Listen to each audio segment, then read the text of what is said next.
नमस्कार दोस्तों। आज की कहानी है निर्वासन, मुंशी प्रेमचंद द्वारा लिखित। परशुराम।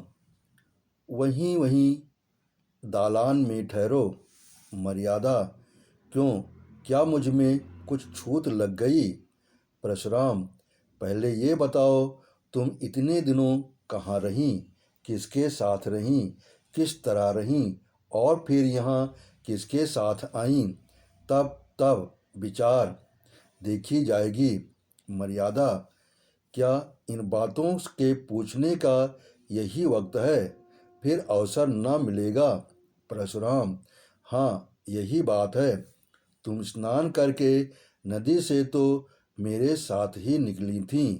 मेरे पीछे पीछे कुछ देर तक आई भी। मैं पीछे फिर कर तुम्हें देखता जाता था। फिर यकायक तुम कहाँ गायब हो गईं? मर्यादा। तुमने देखा नहीं, नागा साधुओं का एक दल सामने से आ गया। सब आदमी इधर उधर दौड़ने लगे। मैं भी धक्के में पड़कर जाने किधर चली गई। जरा भीड़ कम हुई तो तुम्हें ढूंढने लगी। बासु का नाम ले लेकर पुकारने लगी, पर तुम न दिखाई दिए। परशुराम। अच्छा, तब? मर्यादा। तब मैं एक किनारे बैठकर रोने लगी। कुछ सूझ ही नहीं पड़ता कि कहाँ जाऊं, किससे कहूं। आदमियों से डर लगता था। संध्या तक वहीं बैठी रोती रही। परशुराम। इतना तूल क्यों देती हो? वहाँ से फिर कहाँ गई? मर्यादा। संध्या को एक युवक ने आकर मुझसे पूछा, तुम्हारे घर के लोग तो नहीं खो गए हैं? मैंने कहा, हाँ। तब उसने तुम्हारा नाम पता ठिकाना पूछा। उसने सब एक किताब पर लिख लिया और मुझसे बोला, मेरे साथ आओ, मैं तुम्हें तुम्हारे घर भेज दूंगा। परशुराम। वो आदमी कौन था? मर्यादा। वहाँ की सेवा समिति का स्वयं सेवक था। परशुराम। तो तुम उसके साथ होली? मर्यादा। और क्या करती? वे मुझे समिति के कार्यालय में ले गया। वहाँ एक सामियाने में एक लंबी दाढ़ी वाला मनुष्य बैठा हुआ कुछ लिख रहा था। वही उन सेवकों का अध्यक्ष था। और भी कितने ही सेवक वहाँ खड़े थे। उसने मेरा पता ठिकाना रजिस्टर में लिखकर मुझे एक अलग सामियाने में भेज दिया, जहाँ और भी कितनी खोई हुई स्त्रियाँ बैठी हुई थीं। परशुराम। तुमने उसी वक्त अध्यक्ष से क्यों न कहा कि मुझे पहुंचा दीजिए? मर्यादा।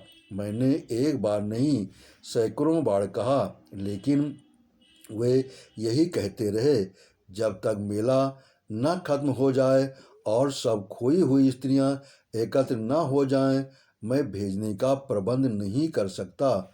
मेरे पास न इतने आदमी हैं, न इतना धन। परशुराम। धन की तुम्हें क्या कमी थी? कोई एक सोने की चीज बेच देती तो काफी रुपए मिल जाते। मर्यादा। आदमी तो नहीं थे। परशुराम। तुमने ये क्या तुमने ये कहा था कि खर्च की कुछ चिंता न कीजिए, मैं अपना गहना बेचकर अदा कर दूंगी। मर्यादा। नहीं, ये तो मैंने नहीं कहा। परशुराम। तुम उस दशा में भी गहने इतने प्रिय थे? मर्यादा। सब स्त्रियां कहने लगीं, घबराई क्यों जाती हो? यहाँ किस बात का डर है? हम सभी जल्द से जल्द अपने घर पहुँचना चाहती हैं, मगर क्या करें? तब मैं भी चुप हो रही। परशुराम। और सब स्त्रियां कुएं में गिर पड़ती तो परंतु तो तुम भी गिर पड़ती। मर्यादा। जानती तो थी कि लोग धर्म के नाते मेरी रक्षा कर रहे हैं, कुछ मेरे नौकर या मजूर नहीं हैं, फिर आग्रह किस मुँह से करती? ये बात भी है कि बहुत सी स्त्रियों को वहाँ देखकर मुझे कुछ तसल्ली हो गई। परशुराम। हाँ, इससे बढ़कर तस्कीन की और क्या बात हो सकती थी? अच्छा, वहाँ कई दिन तस्कीन का आनंद उठाती रहीं। मेला तो दूसरे ही दिन उठ गया होगा। मर्यादा, रात भर मैं स्त्रियों के साथ उसी सामियाने में रही। परशुराम, अच्छा, तुमने मुझे तार क्यों ना दिलवा दिया? मर्यादा, मैंने समझा जब ये लोग पहुंचाने को कहते ही हैं तो तार क्यों दूं? परशुराम, खैर रात को तुम वहीं रहीं, युवक बार बार भीतर आते जाते रहे होंगे। मर्यादा, केवल एक बार एक सेवक भोजन के लिए पूछने आया था। जब हम सबों ने खाने से इनकार कर दिया तो वो चला गया और फिर कोई न आया। मैं रात भर जागती ही रही। परशुराम, ये मैं कभी न मानूंगा कि इतने युवक वहाँ थे और कोई अंदर न गया होगा। समिति के युवक आकाश के देवता नहीं होते। खैर, वो दाढ़ी वाला अध्यक्ष तो जरूर ही देखभाल करने गया होगा। मर्यादा, हाँ, वो आते थे, पर द्वार पर से पूछ पाछ कर लौट जाते थे। हाँ, जब एक महिला के पेट में दर्द होने लगा था तो 2-3 बार दवाएं पिलाने आते थे। परशुराम, निकली ना वही बात। मैं इन धूर्तों की नस नस पहचानता हूँ। विशेषकर तिलक मालाधारी दरियलों को मैं गुरु घंटाल ही समझता हूँ। तो वे महाशय कई बार दवाएं देने गए। क्यों, तुम्हारे पेट में तो दर्द नहीं होने लगा था? मर्यादा, तुम एक साधु पर आक्षेप कर रहे हो। ये बेचारे एक तो मेरे बाप के बराबर थे, दूसरे आंखें नीची किए रहने के सिवाय कभी किसी पर सीधी निगाह नहीं करते थे। परशुराम, हाँ, वहाँ सब देवता ही देवता जमा थे। खैर, तुम रात भर वहाँ रहीं, दूसरे दिन क्या हुआ? मर्यादा, दूसरे दिन भी वहीं रहीं। एक स्वयंसेवक हम सब स्त्रियों को लेकर मुख्य मुख्य पवित्र स्थानों का दर्शन कराने गया। दोपहर को लौटकर सबों ने भोजन किया। परशुराम, तो वहाँ तुमने सैर सपाटा भी खूब किया, कोई कष्ट न होने पाया। भोजन के बाद गाना बजाना हुआ होगा। मर्यादा, गाना बजाना तो नहीं, हाँ, सब अपना अपना दुखड़ा रोती रहीं। शाम तक मेला उठ गया तो 2 सेवक हम लोगों को लेकर स्टेशन पर आए। परशुराम, मगर तुम तो आज 7वें दिन आ रही हो और वो भी अकेली। मर्यादा, स्टेशन पर एक दुर्घटना हो गई। परशुराम, हाँ, ये तो मैं समझ ही रहा था। क्या दुर्घटना हुई? मर्यादा, जब सेवक टिकट लेने जा रहा था तो एक आदमी ने आकर उससे कहा, यहाँ गोपीनाथ की धर्मशाला में एक बाबूजी ठहरे हुए हैं, उनकी स्त्री खो गई है।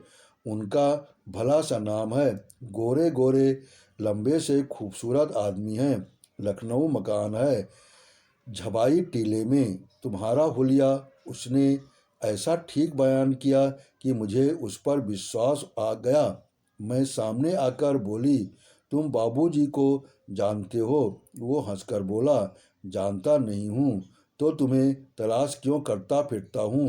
तुम्हारा बच्चा रो रो कर हलाकान हो रहा है। सब औरतें कहने लगी, चली जाओ, तुम्हारे स्वामी जी घबरा रहे होंगे। स्वयंसेवक ने उससे 2-4 बातें पूछकर मुझे उसके साथ कर दिया। मुझे क्या मालूम था मैं किसी नरपिशाच के हाथों में पड़ी जाती हूँ। दिल में खुश थी कि आज बासु को देखूंगी, तुम्हारा दर्शन करूंगी। शायद इसी उत्सुकता ने मुझे असावधान कर दिया। परशुराम, तो तुम उस आदमी के साथ चल दी, वो कौन था? मर्यादा, क्या बतलाऊं कौन था? मैं तो समझती हूँ कोई दलाल था। परशुराम, तुम्हें ये न सूझी कि उससे कहती जरा बाबूजी को भेज दो। मर्यादा, अदिन आते हैं तो बुद्धि भ्रष्ट हो जाती है। परशुराम, कोई आ रहा है। मर्यादा, मैं गुसलखाने में छिपी जाती हूँ। परशुराम, आओ भाभी, क्या अभी सोई नहीं? 10 तो बज गए होंगे। भाभी, वासुदेव को देखने को जी चाहता था भैया। क्या सो गया? परशुराम, हाँ, वो तो अभी रोते रोते सो गया। भाभी, कुछ मर्यादा का पता मिला? अब पता मिले तो भी तुम्हारे किस काम की। घर में निकली हुई स्त्रियां थान से छूटी हुई घोड़ी हैं, जिसका कुछ भरोसा नहीं। परशुराम, कहाँ से कहाँ मैं उसे लेकर नहाने गया। भाभी, होनहार है भैया, होनहार। अच्छा तो मैं जाती हूँ। मर्यादा, बाहर आकर। होनहार नहीं है, तुम्हारी चाल है। वासुदेव को प्यार करने के बहाने तुम इस घर पर अधिकार जमाना चाहती हो। परशुराम, बको मत, ये दलाल तुम्हें कहाँ ले गया। मर्यादा, स्वामी ये न पूछिए, मुझे कहते लज्जा आती है। परशुराम, यहाँ आते तो और भी लज्जा आनी चाहिए थी। मर्यादा, मैं परमात्मा को साक्षी देती हूँ कि मैंने उसे अपना अंग भी स्पर्श नहीं करने दिया। परशुराम, उसका हुलिया बयान कर सकती हो। मर्यादा, सांवला सा छोटे डील का आदमी था, नीचा कुर्ता पहने हुए था। परशुराम, गले में ताबीज भी थी। मर्यादा, हाँ थी तो। परशुराम, वो धर्मशाले का मेहतर था, मैंने उससे तुम्हारे गुम हो जाने की चर्चा की थी। वह दुष्ट ने उसका ये स्वांग रचा। मर्यादा, मुझे तो ये कोई ब्राह्मण मालूम होता था। परशुराम, नहीं मेहतर था, वो तुम्हें अपने घर ले गया। मर्यादा, हाँ, उसने मुझे तांगे पर बैठाया और एक तंग गली में एक छोटे से मकान के अंदर ले जाकर बोला, तुम यहीं बैठो, तुम्हारे बाबूजी यहीं आएंगे। अब तुम्हें विदित हुआ कि मुझे धोखा दिया गया। रोने लगी। वह आदमी थोड़ी देर के बाद चला गया और बुढ़िया आकर मुझे भांति भांति के प्रलोभन देने लगी। सारी रात रोकर काटी। दूसरे दिन दोनों ने मुझे समझाने लगे कि रो धोकर जान दे दोगी, मगर यहाँ कोई तुम्हारा मदद को न आएगा। तुम्हारा एक घर छूट गया, हम तुम्हें उससे कहीं अच्छा घर देंगे, जहाँ तुम सोने के कौर खाओगी और सोने से लद जाओगी। जब मैंने देखा कि यहाँ से किसी तरह नहीं निकल सकती, तो मैंने कौशल करने का निश्चय किया। परशुराम, खैर सुन चुका, मैं तुम्हारा ही कहना मान लेता हूँ कि तुमने अपने सतीत्व की रक्षा की, पर मेरा हृदय तुमसे घृणा करता है। तुम मेरे लिए फिर वो नहीं हो सकती जो पहले थी। इस घर में तुम्हारे लिए स्थान नहीं। मर्यादा, स्वामी जी, ये अन्याय न कीजिए, मैं आपकी वही स्त्री हूँ जो पहली थी। सोचिए मेरी क्या दशा होगी। परशुराम, मैं ये सब सोच चुका हूँ और निश्चय कर चुका। आज 6 दिन से यही सोच रहा हूँ। तुम जानती हो कि मुझे समाज का भय नहीं है। छूत विचार को मैंने पहले ही तिलांजलि दे दी, देवी देवताओं को पहले ही विदा कर चुका। पर जिस स्त्री पर दूसरी निगाहें पड़ चुकी, जो एक सप्ताह तक न जाने कहाँ और किस दशा में रही, उसे अंगीकार करना मेरे लिए संभव है। अगर ये अन्याय है तो ईश्वर की ओर से है, मेरा दोष नहीं। मर्यादा, मेरी व्यवस्था पर आपको जरा भी दया नहीं आती। परशुराम, जहाँ घृणा है वहाँ दया कहाँ। मैं अब भी तुम्हारा भरण पोषण करने को तैयार हूँ। जब तक जीऊँगा तुम्हें अन्न वस्त्र का कष्ट न होगा, पर तुम मेरी स्त्री नहीं हो सकती। मर्यादा, मैं अपने पुत्र का मुंह न देखूं अगर किसी ने मुझे स्पर्श भी किया हो। परशुराम, तुम्हारा किसी अन्य पुरुष के साथ क्षण भर भी एकांत में रहना तुम्हारे पतिव्रत को नष्ट करने के लिए बहुत है। ये विचित्र बंधन है, रहे तो जन्म जन्मांतक तक रहे, टूटे तो क्षण भर में टूट जाए। तुम ही बताओ, किसी मुसलमान ने जबरदस्ती मुझे अपना उच्छिष्ट भोजन खिला दिया होता तो मुझे स्वीकार करती। मर्यादा, वो दूसरी बात है। परशुराम, नहीं, एक ही बात है। जहाँ भावों का संबंध है वहाँ तर्क और न्याय से काम नहीं चलता। जहाँ यहाँ तक कि अगर कोई कह दे कि तुम्हारे पानी को मेहतर ने छू लिया है, तब भी उसे ग्रहण करने से तुम्हें घृणा आएगी। अपने ही दिल से सोचो कि तुम्हारे साथ न्याय कर रहा हूँ या अन्याय। मर्यादा, मैं तुम्हारी छुई हुई चीज़ें न खाती, तुमसे पृथक रहती, पर तुम्हें घर से तो न निकाल सकती थी। मुझे इसीलिए न दुत्कार रहे हो कि तुम घर के स्वामी हो और समझते हो कि मैं इसका पालन करता हूँ। परशुराम, ये बात नहीं है, मैं इतना नीच नहीं हूँ। मर्यादा, ये तो तुम्हारा ये अंतिम निश्चय है। परशुराम, हाँ, अंतिम।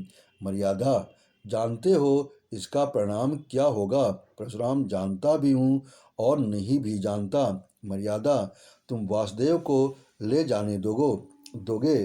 वासुदेव मेरा पुत्र है। मर्यादा, उसे एक बार प्यार कर लेने दोगे? परशुराम, अपनी इच्छा से नहीं, तुम्हारी इच्छा हो तो दूर से देख सकती हो। मर्यादा, तो जाने दो, ना देखूंगी। समझ लूंगी कि विधवा भी हूँ और बांझ भी। चलो मन, अब इस घर में तुम्हारा निवाह नहीं, चलो जहाँ भाग्य ले जाए। आपने कहानी सुनी, इसके लिए आपका बहुत बहुत धन्यवाद। आपने सब्सक्राइब किया, इसके लिए दिल से आभारी हूँ।